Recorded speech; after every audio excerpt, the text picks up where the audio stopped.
আমার সোনা বাবাটা। কি অবস্থা বাবু? বাবুটা কেমন আছে? ভালো।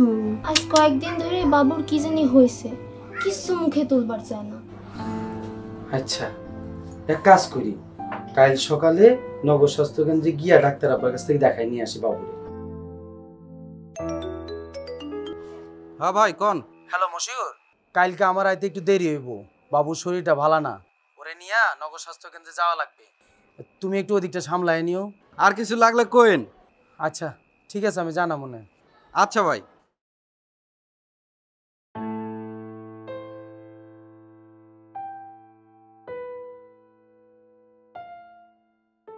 আপনি একটু ওদিকে বসুন, আমি আপনাকে ডেকে নিচ্ছি।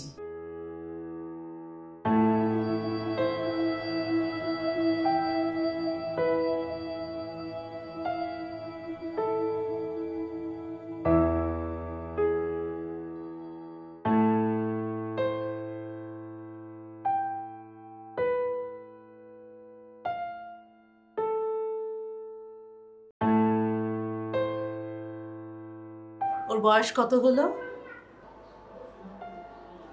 7 মাস 20 দিন।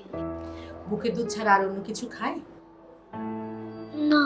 শুনেন, 6 মাস বয়স পর থেকে বুকের দুধের পাশাপাশি শিশুকে বাড়তি খাবার না দিলে শিশু যেমন বাড়ে না, ঠিক তেমনি নানা অসুখ বিসুখ লেগে থাকে।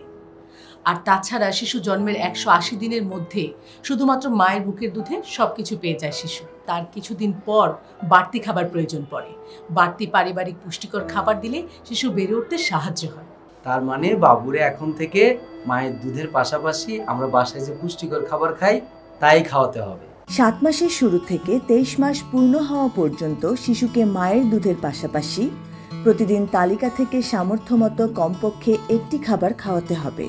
প্রাণীজ খাবার, মাছ, মুরগি, কলিজা ইত্যাদি। শাকসবজি, বিভিন্ন রঙের শাকসবজি যেমন গাঢ় সবুজ শাক, লাল শাক, কুমড়া ও গাজর। ফলমূল, পাকা পেঁপে, পাকা কলা, কাঁঠাল ও আম। ডাল, শিমের বিচি, মটরশুঁটি ও বিভিন্ন ধরনের ডাল। দুগ্ধজাত খাবার, দই, পনির ও দুধ দিয়ে তৈরি খাবার যেমন পায়েস, হালুয়া। শস্যদানা, ভাত ও রুটি। কি বাবু? নগর স্বাস্থ্য কেন্দ্র শহরের সবার জন্য স্বল্প ও বিনামূল্যে চিকিৎসা সেবা। স্বল্প ও বিনামূল্যে চিকিৎসা সেবা।